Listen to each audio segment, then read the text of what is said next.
Bulk properties of matter का lecture number 24।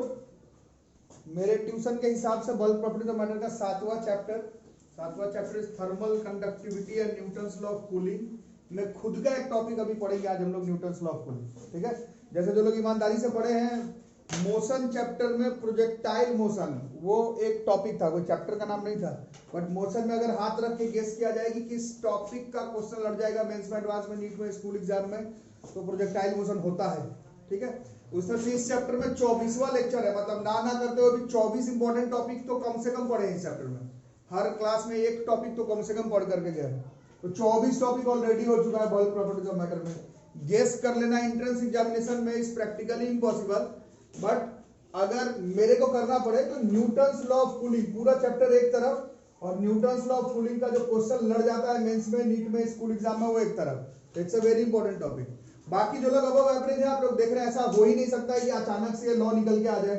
इस chapter में है, ये खुद बल्क प्रॉपर्टीज ऑफ मैटर में है, तो सब मिला जुला करके ही क्वेश्चन होगा, but it is a very important topic जिसका क्वेश्चन लड़ जाता है एंट्रेंस एग्जामिनेशन में से लेकर के स्कूल एग्जामिनेशन में। तो न्यूटन्स लॉ ऑफ कूलिंग और न्यूटन्स आप देखो ये आ गए, बहुत दिन से नहीं मिल रहे थे, है ना। एनएलएम के बाद मुलाकात नहीं हुई, फिर ग्रेविटेशन में हुआ, फिर अभी देखो इस चैप्टर में दूर दूर तक लग नहीं रहा था कि कहीं न्यूटन्स आपका कंट्रीब्यूशन आएगा, बट ये जो लॉ ऑफ कूलिंग है वो न्यूटन का दिया हुआ है। तो इससे आप लोग में से जो लोग अबव एवरेज है 9 10 में सिर्फ ये जान करके आए थे कि फोर्स और ग्रेविटेशन न्यूटन सर का दिया हुआ है, ऐसा बात नहीं सर। आइजैक न्यूटन का बहुत सारा टॉपिक, फॉर्मूला, कॉन्सेप्ट अलग अलग sections of physics and maths में दिखेगा आपको। ठीक है, तो this is Newton's law of cooling. और न्यूटन साहब ज्यादातर बच्चों में, साइंस के स्टूडेंट्स से लेकर के टीचर्स में फेमस इसलिए है क्योंकि इनका लॉ जो है वो सिंपल बेसिक कॉन्सेप्ट पर काम करता है। ठीक है, तो न्यूटन्स लॉ ऑफ कूलिंग क्या कहता है, तो ये क्या कहता है वो बाद में पढ़ता है। ऐसे ही आपसे बताइए, आप लोग बताइए कि जैसे चाय है, ठीक है, चाय पीते हैं हम लोग, तो चाय को गर्म किए, चाय गर्म ही पीते हम लोग, चाय गर्म है और थोड़ी देर के बाद वो क्या हो जाएगा, वो थोड़ी देर तो पी जाएंगे उसको लेकिन ठंडा हो जाएगा। आंसर वही होगा कि ठंडा हो जाएगा। ठीक है, अब बताओ कि अभी एक सीजन है, अभी फरवरी का एंड चल रहा है, आधा दिन में, अभी चाय को गर्म किए हो, उसको छोड़ दोगे तो आप लोग खुद बता रहे हैं कि ठंडा हो जाएगा। और थोड़ा दिन पहले दिसंबर में काफी एक्सट्रीम ठंडा था, वहां पर भी चाय को गर्म करते, थोड़ी देर में छोड़ देते तो ठंडा हो जाता। जल्दी ठंडा किसमें होता, कैसे बता दिए?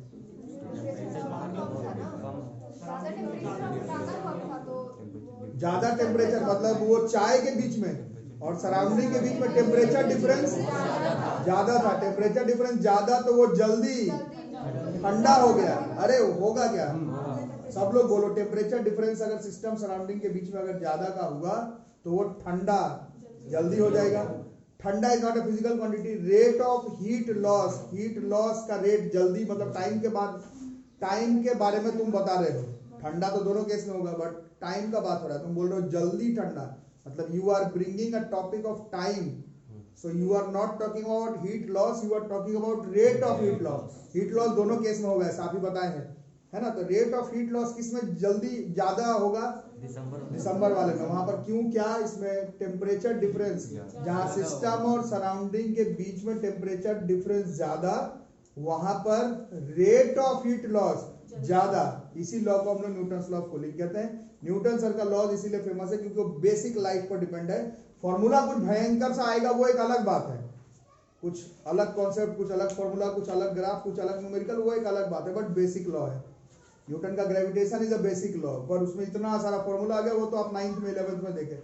लॉ तो बेसिक सा है ग्रेविटेशन का, है ना। मोशन का तीनों लॉ बिल्कुल बेसिक लॉज है, बट उससे बन के इतना सारा टॉपिक, इनर्शिया से पुली, तो कनेक्टेड मोशन से रोटेशनल मैकेनिक्स, सब उसी पर बैठा हुआ, एक अलग बात है। लॉ तो बिल्कुल बेसिक सा ही है, तो लॉ इधर भी बिल्कुल बेसिक सा है। न्यूटन्स लॉ ऑफ कूलिंग यही कहता है, लिखो, this law states that rate of cooling है, rate of loss of heat of a body is directly proportional to the temperature difference between the body and the surroundings. और 100% accurately ये rule तभी काम करेगा जब टेम्परेचर डिफरेंस जो है वो स्मॉल हो। टेम्परेचर डिफरेंस सिस्टम और सराउंडिंग के जब बहुत भयंकर टेम्परेचर का डिफरेंस अगर लेकर के करोगे तब ये सब सिंपल रूल जो है वो काम नहीं करेगा। ये जो आप और हम जानते हैं, जैसे चाय ठंडा हो गया, इन सारे कंडीशंस में जो है वो काम करेगा। मतलब बहुत भयंकर टेम्परेचर डिफरेंस नहीं होना चाहिए, नहीं तो ये सब लॉ जो है वो प्रैक्टिकली काम नहीं करेगा, है ना। मतलब और यू कैन से उल्टा अगर बात करें प्रैक्टिकल सिचुएशन, जो प्रैक्टिकल साइंस आप और हम पढ़ते हैं उसमें काम करेगा क्या, जितना ज्यादा टेम्परेचर डिफरेंस सिस्टम सराउंडिंग के बीच में उतना ही जल्दी हीट लॉस होगा, और you can say temperature difference जितना ज्यादा रेट ऑफ हीट लॉस उतना ही ज्यादा। This is Newton's law of cooling. Statement ये है, फॉर्मूला जरूर कुछ आएगा, क्योंकि तुम इतना तो बता दिए कि दिसंबर में जल्दी ठंडा हो जाएगा, इतना तुम ही बताए हो, बट अब मैं तुमको दे दूं कि टेम्परेचर चाय का फलाना है और बाहर का दिसंबर में इतना है, बताओ कितने देरी में चाय ठंडा हो जाएगा, बता दोगे क्या आर्टिफिशियल लॉ से? नहीं बता सकते। इसको यूटिलाइज करते हुए, इसको रखते हुए कोई फॉर्मूला बनाना पड़ेगा, फिर एग्जैक्ट बता पाएंगे कि इतना टेम्परेचर पर इतना ठंडा हो जाएगा, इतने टेम्परेचर पर इतना ठंडा हो जाएगा। तो वो तो देखते हैं। फिलहाल न्यूटन लॉ ऑफ कूलिंग यही कहता है, this law states that rate of cooling of a body is directly proportional to the temperature difference between the body and the surroundings, provided that the temperature difference is small। ठीक है, इसको लिख लो। चलो तो फिर लिखते हैं, ठीक है। तो सबसे पहले इसमें कुछ साइन कन्वेंशन हम लोग को मान लेना है। इसको साइन कन्वेंशन नहीं बोलते हैं, मतलब डेटा सेट कर रहे हैं, उसी फॉर्म में आंसर लाना होगा। ठीक है, सबसे पहले देखो क्या है, कंसीडर अ हॉट बॉडी। एक गर्म बॉडी को कंसीडर करो और उसका टेम्परेचर लेना है थीटा, ये फिक्स रखना, नहीं तो फिर जो फाइनल आंसर आएगा तुम्हारा मेरा मैच नहीं करेगा फिर। ठीक है, गर्म बॉडी है, उसका टेम्परेचर ऐसे अंडरलाइन करके रखना, गर्म बॉडी है, उसका टेम्परेचर ले लेते हैं किस पर, थीटा पर। ठीक है, गर्म बॉडी है, उसका टेम्परेचर थीटा है, थीटा नॉट है, देखो थीटा नॉट, थीटा नॉट, ये टेम्परेचर ले ले रहे हम लोग बाहर वाला सराउंडिंग्स का। ठीक है, तो अभी थोड़ी देर पहले तुम ही बताओ, बॉडी गर्म है, बाहर वाला जो है वो उसके कंपैरिजन में ठंडा है, क्या हो जाएगा इस केस में? हीट लॉस होगा। तो उसके बारे में लिखते हैं, if the body loses a small amount of heat dq in small time dt। ये जो लोग पढ़ने में अच्छे उन लोग समझ लो, सीधा q और t नहीं लिख सकते, क्योंकि ये एक यूनिफॉर्म मेथड तो होगा नहीं कि एकदम बराबर बराबर बराबर बराबर होते रहे, तो ये स्मॉल अमाउंट ऑफ लेंगे। If the body loses a small amount of heat dq in small time dt, then heat loss का रेट कितना होगा? Then rate of heat loss is minus dq by dt। यार समझ में, dq तो सिर्फ heat loss हुआ और तुम रेट ऑफ हीट लॉस का बात कर रहे हो, तो गेम में टाइम को भी लाना पड़ेगा। तो माइनस dq बाय dt, ये क्या है? This is hour rate of heat loss. कोई दिक्कत? अब इसमें लगाते हैं न्यूटन्स लॉ ऑफ कूलिंग। अभी थोड़ी देर पहले ही बातचीत हुआ है, न्यूटन्स लॉ ऑफ कूलिंग क्या कहता है? ये जो रेट ऑफ हीट लॉस है, ये किसके डायरेक्टली प्रोपोर्शनल होता है? टेम्परेचर डिफरेंस के। तो टेम्परेचर डिफरेंस कितना होगा? बॉडी का थीटा था, सराउंडिंग का थीटा नॉट था, तो थीटा माइनस थीटा नॉट। ये जो माइनस dq बाय dt है, ये रेट ऑफ हीट लॉस है।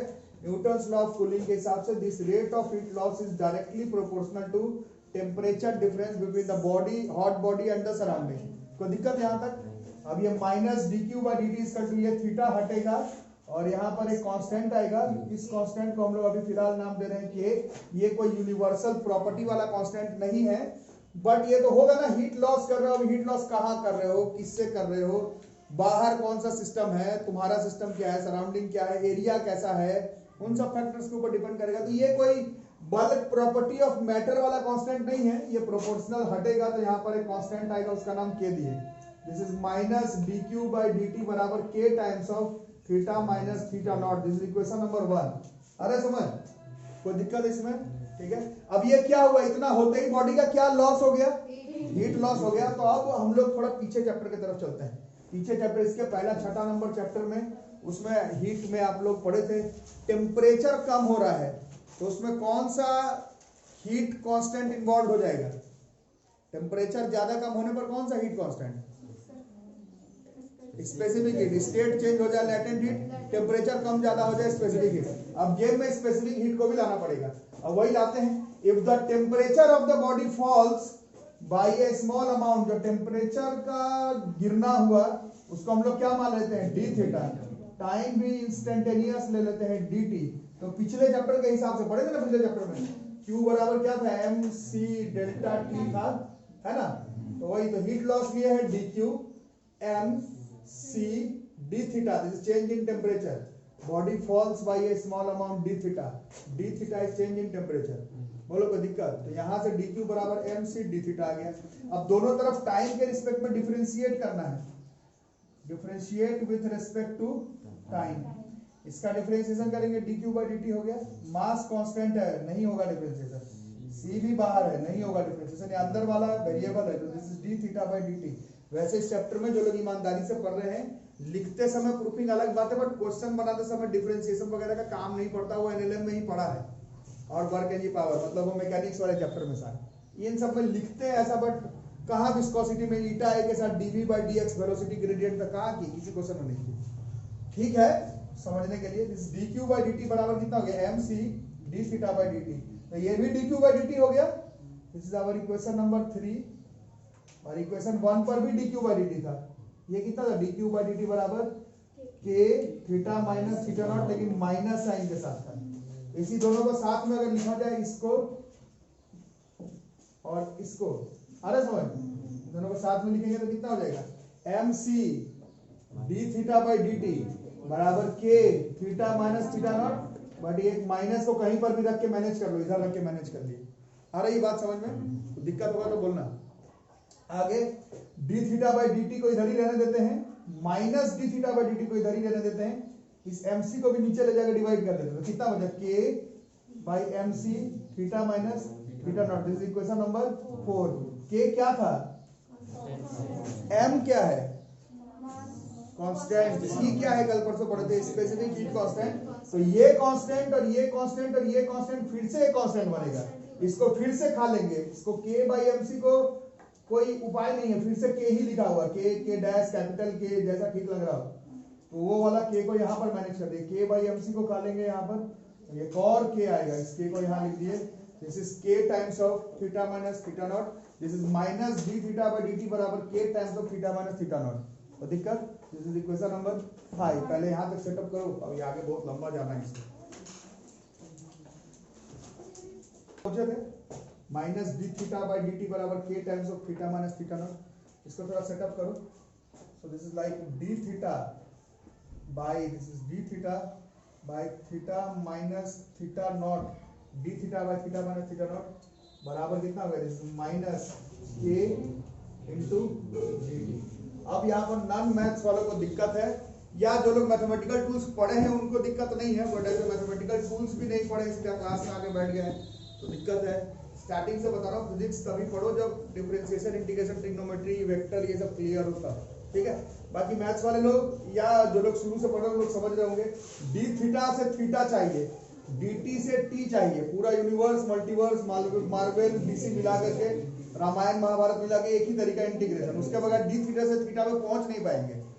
ठीक है, तो इसमें अब हमें करना है integrating both side. This is D theta by theta minus theta not, इस करते से माइनस के बाहर और dt का इंटीग्रेशन। इसका इंटीग्रेशन में मुश्किल है, नॉन मैथ वालों के लिए थोड़ा और मुश्किल है, मैथ वालों के लिए भी मुश्किल है अगर ठीक से नहीं पढ़ो तो, क्योंकि एक्चुअली में 12th मैथ्स में पढ़ना है इंटीग्रेशन। बट ये मैथमेटिकल टूल्स में सिखाया गया, dx बाई x का इंटीग्रेशन वाज log x, हाँ ना, log x का डिफरेंशिएशन इज 1 बाई x, और 1 बाई x का x के रिस्पेक्ट में इंटीग्रेशन इज log x। नहीं याद है तो लिख लेना।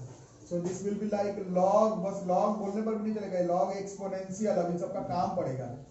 log e, this is theta minus theta naught equal to minus K T plus indefinite integration है, indefinite integration, this is log e theta minus theta naught बराबर minus K T plus ये एक फॉर्मूला हो गया, this is log e theta minus theta naught बराबर minus K T plus ये एक formula इसका हुआ।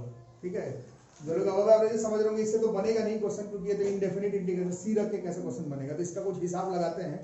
बट फिलहाल फॉर्मूला यही है न्यूटन लॉ ऑफ कूलिंग का, log e theta minus theta naught बराबर माइनस के टी प्लस सी।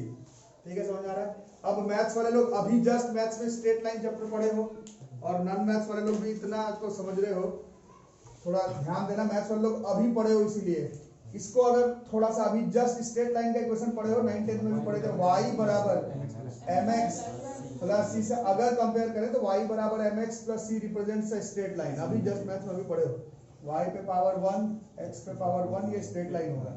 ठीक है, और क्योंकि c बच जा रहा है मतलब ये ओरिजिन से नहीं पास करता हुआ स्ट्रेट लाइन होगा, फिर इसका स्लोप माइनस के बराबर आ रहा है, इसका मतलब ढलान जो है वो नीचे की तरफ होगा।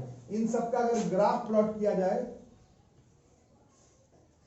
इन सबका अगर ग्राफ प्लॉट किया जाए जिसमें कि log e theta minus theta not को वाई एक्सिस में रखा जाए, देख रहे हो, वाई बराबर एम एक्स, एक्स एक्सिस में टी को रखा जाए, तो ये स्ट्रेट लाइन बन रहा है और नीचे गिरता हुआ स्ट्रेट लाइन बना, नहीं समझ में आ रहा है ना, स्लोप वैल्यू माइनस के है तो ये नीचे गिरता हुआ स्ट्रेट लाइन, तो this is a graph plot between log exponential theta minus theta not and time satisfying Newton's law of cooling में ये ग्राफ बनेगा, ठीक है। अभी फॉर्मूला खत्म नहीं हुआ, फॉर्मूला तो अभी आगे चलते रहेगा। ये जो ग्राफ है वो लगातार 2 बार है, दिस इज पहले आया ट्रिपल ई 12 में और सेम क्वेश्चन रिपीट हो गया जेईई 2013 में, तो 2 साल लगातार यही ग्राफ बीच में आया है और स्कूल एग्जाम का भी बड़ा फेमस ग्राफ है। प्रूफिंग तो कुछ और ही होगा, अभी आंसर कुछ और ही आएगा, बट ये ग्राफ कई बार एंट्रेंस एग्जामिनेशन में पूछा जा चुका है। Log exponential theta minus theta not और time satisfying Newton's law of cooling पर ये ग्राफ बनता है। पहले यहां तक सेट करके रखो, फॉर्मूला भी खत्म नहीं हुआ, लिख लिए यहां तक। अब आगे देखो, ये तो ग्राफ और आप बीच में आ गया, ये तो आंसर हो ही नहीं सकता ना, इस पर कौन सा न्यूमेरिकल बना लोगे, log e theta minus theta बराबर minus K T plus indefinite constant, इससे थोड़ी क्वेश्चन है, इसको आगे खींचना पड़ेगा। ये मिटा दूं,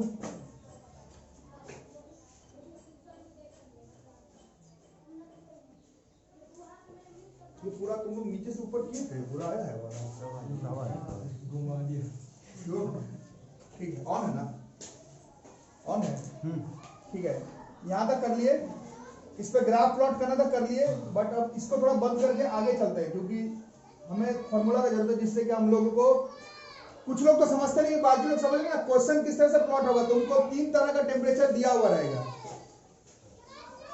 कौन कौन सा, जो गर्म बॉडी का टेम्परेचर है, सराउंडिंग का, और कितना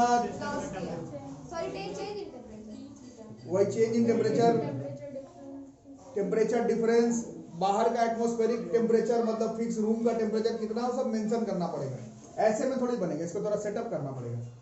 तो ये तो जो करना था, जो ग्राफ प्लॉट करना था, इसलिए यहां तक चलेगा, नहीं तो यहां तक नहीं जाना था, इसमें आगे बढ़ना था इसी स्टेप के बाद, खासकर जो लोग का स्कूल एग्जामिनेशन भी है अभी देखते रहेंगे। यहां तक आए थे फिजिक्स में, हम लोग जब इंटीग्रेशन पढ़े थे तभी बताए थे physics is not about indefinite integration, physics में इनडेफिनिट इंटीग्रेशन से कुछ नहीं होगा, डेफिनिट तुमको बताना ही पड़ेगा टेम्परेचर कहां से कहां तक है, ठीक है। जैसे इस केस में मान लेते हैं शुरुआत में थीटा 1 पर था, बाद में थीटा 2 पर गया, तो थीटा 1 से थीटा 2 और टाइम पहले 0 से ले लेते हैं t, ठीक है, मतलब 0 मतलब जहां से तुम शुरू कर रहे हो, 0 का मतलब एक्चुअली में 0 नहीं है, 0 मतलब जहां से तुम्हारा कैलकुलेशन शुरू हो रहा है, उस समय पर टेम्परेचर थीटा 1 था और बाद में लॉस करने के बाद t टाइम के बाद कितना हो गया, तो गरम कौन होगा, थीटा 1 की थीटा 2, गरम कौन होगा, लॉस किया है ना, तो थीटा 1 ही बिल्कुल, ये गरम है, ये लिख भी लेना, इसमें गरम और ये वाला ठंडा होगा। न्यूटन्स लॉ ऑफ कूलिंग के हिसाब से 0 जिस पर चाय को रखे थे अपना थीटा 1, टाइम t के बाद ठंडा हो गया और थीटा 2, ये सब लिख करके रखना, बाकी अब इंटीग्रेशन करना है, ये किए ही थे थोड़ा देर पहले इसका integration, this is log e, this is theta minus theta naught, but अब ये डेफिनिट इंटीग्रेशन होने वाला है, लिमिट लगाना याद होगा, सिखाए थे, थीटा 2 थीटा 1, यहाँ पर माइनस के dt का इंटीग्रेशन तो t ही है और 3 से 0 इसमें ज्यादा दिक्कत है। अब इसमें upper limit minus lower limit set करना होगा, जैसे log e, upper limit is theta 2 minus theta not, जैसे upper limit minus lower limit, ये सब पढ़ो घर पर, इंटीग्रेशन नहीं पढ़ोगे, ये सब पढ़ के क्या कर लोगे, ये सब नहीं आता है तो, ठीक है, समझ आ रहा है। सो दिस इज इट, और यहाँ पर अपर लिमिट माइनस लोअर लिमिट करेंगे तो t माइनस 0 तो t ही आ जाएगा, इसमें ज्यादा झमेला नहीं है, ठीक है। तो यहाँ तक आ गए। अब इसमें लॉग, मैथ वाले लोग भी पढ़े हो और नॉन मैथ वालों को फोन करके मैसेज करके बोला था कि लॉगरिथम का नोट जरूर बना लेना, नॉन मैथ वालों को भी, उस समय ऑनलाइन ही क्लास चल रहा था, सारे नॉन मैथ वालों को बोला गया था कि लॉगरिथम पढ़ लेना, क्योंकि मैथ वाले लोग तो पढ़ते रहते हैं लॉगरिथम, कभी ना कभी हर चैप्टर में आते रहते हैं, तो लोग ज्यादा जान जाता है। नॉन मैथ वालों को लॉग जहां काम पड़ेगा वहां पर नहीं आएगा तो तुमको रोना पड़ जाएगा कि साला हमको आ रहा था टॉपिक, बट अब लॉग का रूल क्लियर नहीं है तो अब हमसे नहीं बनेगा, है ना। बाकी लेक्चर बाजी कर छोड़ के अभी लिखा जाए तो log a minus log b, log a by b, log a by b theta 2 minus theta naught by theta 1 minus theta naught equal to minus K T, और इसको थोड़ा और बढ़िया से अगर सेटअप करके लिखा जाए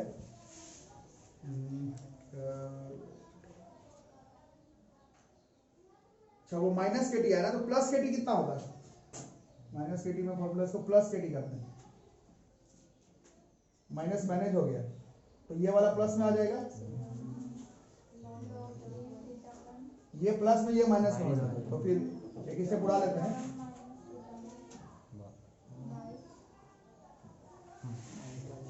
सबको आ रहा है समझ में? ये माइनस को माइनस के ये log A minus log B, तो log A by B, log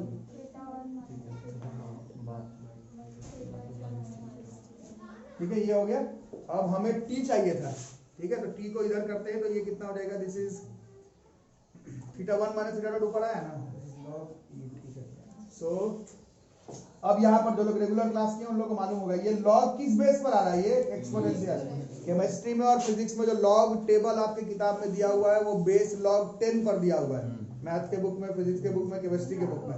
या फिर जो लॉग हम लोग याद करते हैं कि फलाना लॉग का वैल्यू इतना होगा, लॉग बेस 10 पर होता है, बट ये सारा फॉर्मूला जो डिराइव हुआ है वो लॉग ई पर है, इसको हमें लॉग ई से लॉग 10 में कन्वर्ट करना है। ये भी लॉगरिथम के क्लास में समझाया था कैसे करते हैं, 2.3026 और यू कैन से 2.303 से मल्टीप्लाई करने पर ये किस बेस पे आ जाता है, ये लॉग बेस 10 पे आ जाता है। Theta 1 minus theta naught by theta 2 minus theta not, ठीक है समझ? ये टी चाहिए था, वीडियो मारा ना पूरा, ये फिर उधर जाएगा 2.3026 बाई के, ये भी क्या हो जाएगा, ये फिर से एक कांस्टेंट ही रह गया, log 10 theta 1 minus theta naught by theta 2, और इस पूरे को भी अगर एक कांस्टेंट मान लिया जाए, इस पूरे को फिर से अगर एक कांस्टेंट मान लें तो फाइनल फॉर्मूला ये गिरेगा आगे, final, this is the final formula. ये टाइम है, दिस विल बी के डैश कांस्टेंट है, log 10 theta 1 minus theta naught by theta 2 minus theta not. तो तुम मेरे को क्या क्या दोगे, तुमको मेरे को कभी भी न्यूटन्स लॉ ऑफ कूलिंग, मतलब तुम मेरे को या जेई तुमको, चाहे नीट तुमको, चाहे किताब का क्वेश्चन बनाते समय हमें क्या क्या मालूम होना चाहिए ये टाइम निकालने के लिए। ये थीटा नॉट क्या था, ये थीटा 1 और थीटा 2 ठंडा कितने पर ठंडा हुआ, ये तीनों चीज अगर मालूम हो तो हम लोग वो टाइम बता सकते हैं कि कितने टाइम पर 30 डिग्री से बॉडी 10 डिग्री पर चला गया। अगर रूम टेम्परेचर 25 हो तो कुछ समझ में आया, बाउंस कर गया।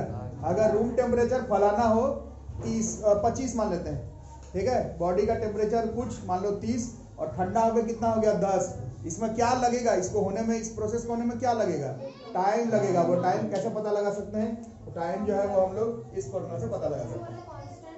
ये वाला कांस्टेंट अभी मैं क्वेश्चन करवाऊंगा तो आप लोग जो लोग अबव एवरेज जो लोग समझ रहे होंगे, ये कांस्टेंट निकालना प्रैक्टिकली पॉसिबल नहीं है, क्योंकि ये यहाँ से आया, फिर वो एक जगह से आया था, फिर वो एक जगह से आया था। तो या तो ये कांस्टेंट मेंशन रहेगा क्वेश्चन में, या फिर ये दो अलग अलग केस कंपेयर करने वाला होगा कि 30 से 20 इतने में हो गया तो 20 से 5 कितने में होगा, तो वो कट जाएगा। अभी तक जितना भी क्वेश्चन किताब में है, किताब मतलब जो आप मेंस एडवांस नीट का बात कर ले, चाहे स्कूल एग्जाम का, ये के डैश निकालना नहीं पड़ता, या तो ये कटेगा या फिर ये गिवन होगा। ये फॉर्मूला इस फॉर्मूला से हम लोग ये बता सकते हैं कि कितने टाइम के बाद बॉडी का टेम्परेचर फलाना डिग्री गिर जाएगा, वो हम लोग बता सकते हैं, ठीक है। तो ये फाइनल फॉर्मूला हो गया।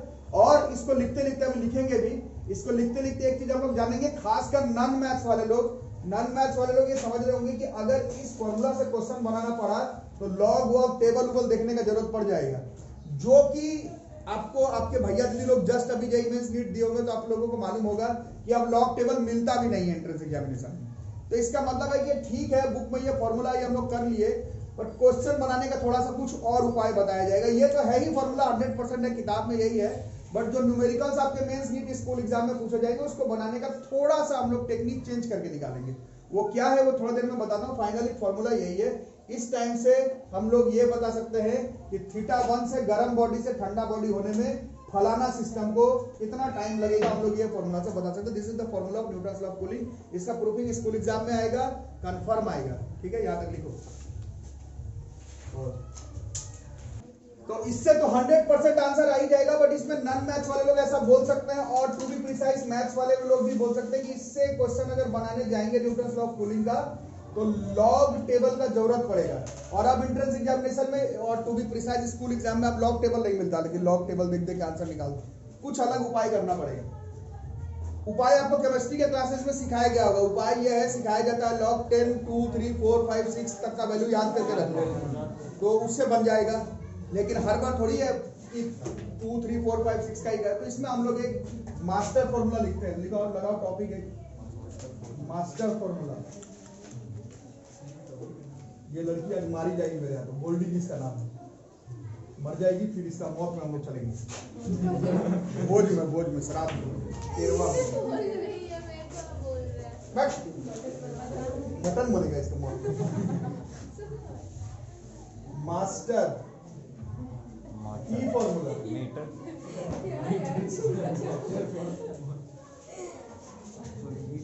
फॉर सॉल्विंग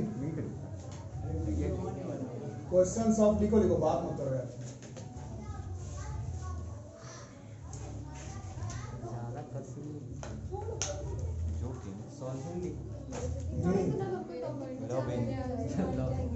तो मास्टर फॉर्मूला लिखाएंगे जिससे कि न्यूटन्स लॉ ऑफ कूलिंग का क्वेश्चन हम लोग सॉल्व कर सकते हैं। मैं ये नहीं बोल रहा कि लॉग 10 वाला भूल जाओ, ऐसा नहीं बोला जा रहा है, वो तो है ही 100%, वो तो चलेगा ही। बाकी एंट्रेंस एग्जामिनेशन में लॉग वॉग टेबल से क्वेश्चन बनाने से रहे हम लोग एंट्रेंस एग्जामिनेशन में, तो हम लोग वहां पर ये फॉर्मूला का यूज करेंगे। विद थीटा 1 लिख लो।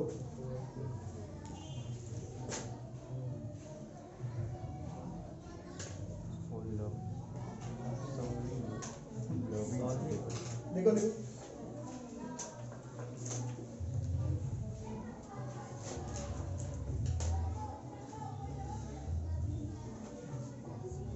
ठीक है, इस फॉर्मूला से हम लोग बना लेंगे। Theta 1 minus theta 2 by T बराबर के times of theta 1 plus theta 2 by 2 minus theta 0। Theta 1 गरम वाला था ना, इसमें मेंशन कर लो फिर भुला जाओगे। गरम, थीटा 2 ठंडा वाला था, और थीटा 0 सराउंडिंग्स। तो ये फॉर्मूला अगर लगाते हो तो तुम्हें किस चीज का जरूरत नहीं पड़ रहा, देख रहे हो, लॉग का जरूरत नहीं पड़ रहा। इससे एग्जैक्ट आंसर नहीं आएगा। मतलब अगर आंसर अगर 9.3256 सेकंड ऐसा अगर कुछ होता लॉग वॉग लेकर के, तो 9.3256 तो नहीं, बट 9 सेकंड जरूर आ जाएगा। एंट्रेंस एग्जामिनेशन में, खासकर मेंस नीट में, जहां ऑप्शन हमें ठीक ठीक लगे, ठीक ठीक ही लगेगा, क्योंकि लॉग टेबल तुमको मिलेगा ही नहीं, तो हम लोग इस फॉर्मूला से लगा सकते हैं। But as a science teacher मेरा काम है बताना कि उस फॉर्मूला को इसमें लिख करके अप्रोक्सीमेशन किया गया है, तो ऑब्वियस है कि 100% एक्यूरेट नहीं आएगा, वहां से ही 100% एक्यूरेट आएगा। उसको तुम लॉग वॉग हटा करके अपने हिसाब से मैनिपुलेट करके लिखे हो तो 100% एक्यूरेट भले ना आए, बट एंट्रेंस एग्जामिनेशन में और to be fair school examination का जो क्वेश्चन दिया हुआ वो जरूर इससे बन जाएगा। ठीक है, एक दो क्वेश्चन करके देख लेते हैं फटाफट। एक दो क्वेश्चन करेंगे, और नीचे तक आएगा। हाँ। लिखो क्वेश्चन नंबर 1। यार बातें मत करो यार, तुम तो अच्छे खराब बच्चे हो। देखो, tea in a cup takes 10 minutes. बात मत करो यार, फिर टॉप टॉपिक फिर छूट जाएगा। Take 10 minutes. नीट वगैरह, नीट के एग्जामिनेशन में एकदम न्यूटन्स लॉ ऑफ कूलिंग से एकदम कंफर्मेशन के साथ क्वेश्चन लग जाता है। यही मैं बोलना मुश्किल है, क्योंकि Newton's law of cooling chapter का नाम ही नहीं है। चैप्टर का नाम तो thermal conductivity and Newton's law of cooling है। थर्मल कंडक्टिविटी फिर खुद हीट के अंदर है, फिर वो खुद बल्क प्रॉपर्टीज ऑफ मैटर के अंदर है। तो जेई में एकदम सीधा रख के गेस कर देना कि इसी से क्वेश्चन आएगा, नहीं काम करेगा। नीट में आ जाता है 45 क्वेश्चन वर्सेस 25 क्वेश्चन का बात है, वहाँ 45 है, मेंस में 25 है, तो बिल्कुल 20 क्वेश्चन ऐसा एक्स्ट्रा पढ़ ही जाता है। तो नीट में एकदम श्योर शॉर्ट क्वेश्चन जो है वो लड़ जाएगा इसका। लिखो, tea in a cup take 10 minutes to cool from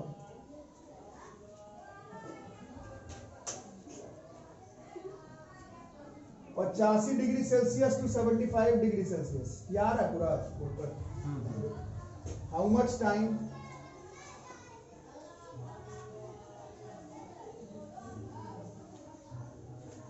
it takes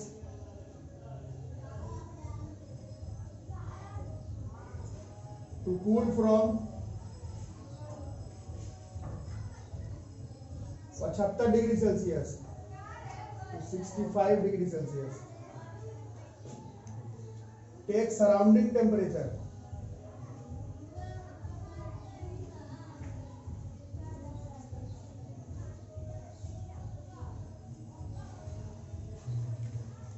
30 degree Celsius.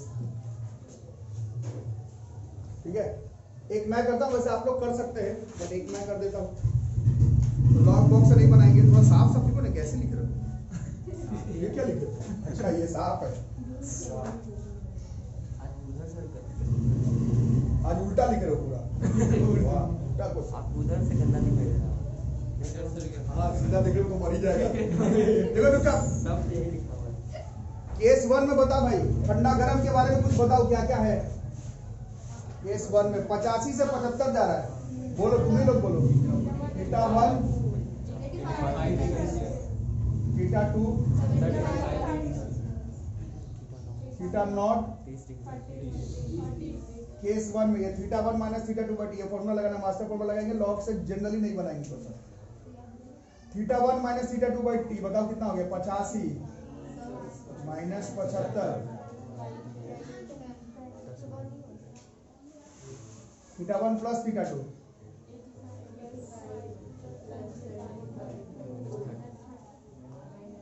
ठीक हुआ?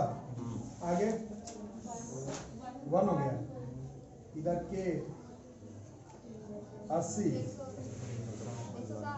बाई 2, 80 माइनस 30, के बराबर 1/50। ये कौन सा कांस्टेंट है, नहीं है, उससे तुमको कोई मतलब ही नहीं है, क्योंकि दूसरे केस में भी रखेंगे यही आ जाएगा, वैल्यू कट जाएगा। केस 2, केस 2 में कहां से कहां जा रहा है? 75 से 65, theta 1, theta 2, theta naught, master formula theta 1 minus theta 2 75। इस बार ये टी तुम्हें निकालना है, ये के हम लोग निकाले हैं अभी, अरे समझ, थीटा 1 प्लस थीटा 2 75 माइनस, आ रहा है समझ में, 10 3 50, आगे 70 माइनस 30 40, टी बराबर 50 बाई 4, 25 बाई 2, जैसे 12.5 मिनट। तो ये आज का पूरा 1 घंटे का जो हम लोग पढ़े उसमें मीनिंग ये निकला, टी था कप में, 10 मिनट में वो 85 से 75 जाता है, तो 75 से 65 कितने देरी में जाएगा? तो यहाँ पर 10 डिग्री कम हुआ 10 मिनट में, बट और जो 10 डिग्री कम हुआ वो 12.5 मिनट में आ रहा है, यही न्यूटन लॉ ऑफ कूलिंग है। ठीक है, तो ये इसको ध्यान से रखना, इसका क्वेश्चन नीट के एग्जाम में लड़ जाता है। एक एनसीईआरटी का क्वेश्चन मैं बता रहा हूँ, पूरे एक्सरसाइज का लास्ट क्वेश्चन है, पूरा बल्क प्रॉपर्टीज ऑफ मैटर में एनसीईआरटी का लास्ट क्वेश्चन दिया हुआ है। एनसीईआरटी में इसमें एक ही क्वेश्चन दिया हुआ है, वो मैं पढ़ लेता हूँ, फिर हमारा याद हो जाएगा ये टॉपिक। और एनसीईआरटी का क्वेश्चन करो, इसमें एनसीईआरटी का लास्ट क्वेश्चन है पूरे बल्क प्रॉपर्टीज ऑफ मैटर का। तुमको लग सकता है कि स्कूल एग्जाम का क्वेश्चन है, but same to same question mains और नीट में भी लड़ता है।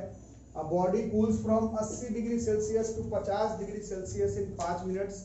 Calculate the time it takes to cool from 60 degree Celsius to 30 degree Celsius. Temperature of the surrounding is 20 degree Celsius. NCERT का question है, बना करके देखो अभी क्या अभी। ये तो ठीक है, बहुत लोग बना लिए, कितना आ रहा है? केस 1 में बताओ जल्दी जल्दी, कितना? 80 माइनस 50 बाई 5 ना, इक्वल टू के 80 प्लस 50 बाई 2, कितना होगा? 30 बाई 5 6, फिर 130 बाई 2 65 बाई 45, बात मत करो, 6 by 2 by 15, case 2 60 minus by T निकालना है हमें, नहीं? फिर के जगह पर 2 बाई 15 या 6 बाई 45, फिर 60 प्लस 30,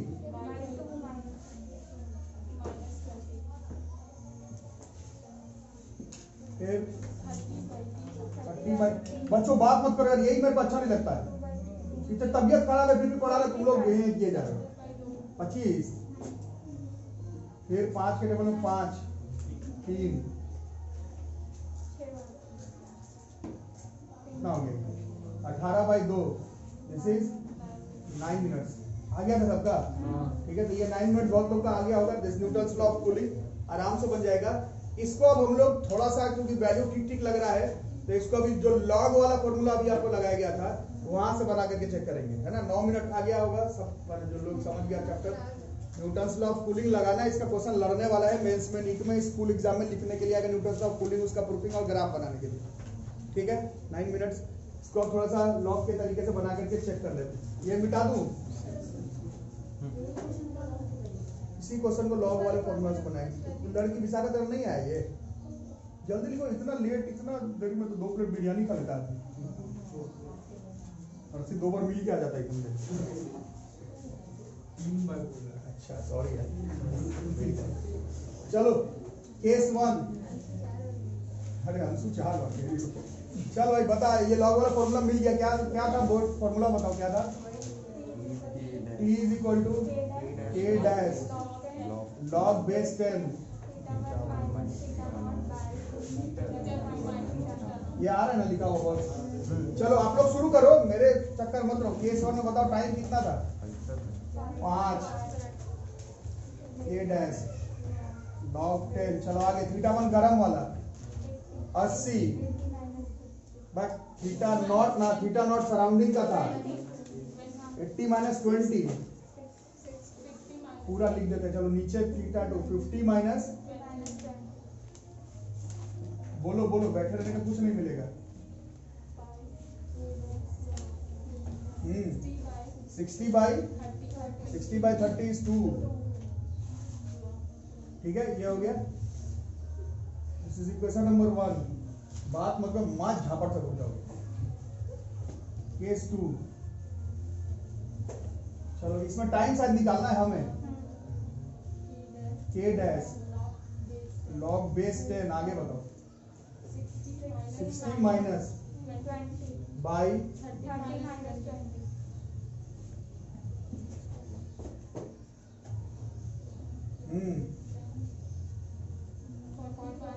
40/4। अब log का थोड़ा रूल लगाना है। तो क्या लिख सकते हैं? log 2 का स्क्वायर, ऐसा लिखते हैं ना। दिस इज 2 log 10(2) है ना। अब थोड़ा देखो, log 10(2) का वैल्यू यहाँ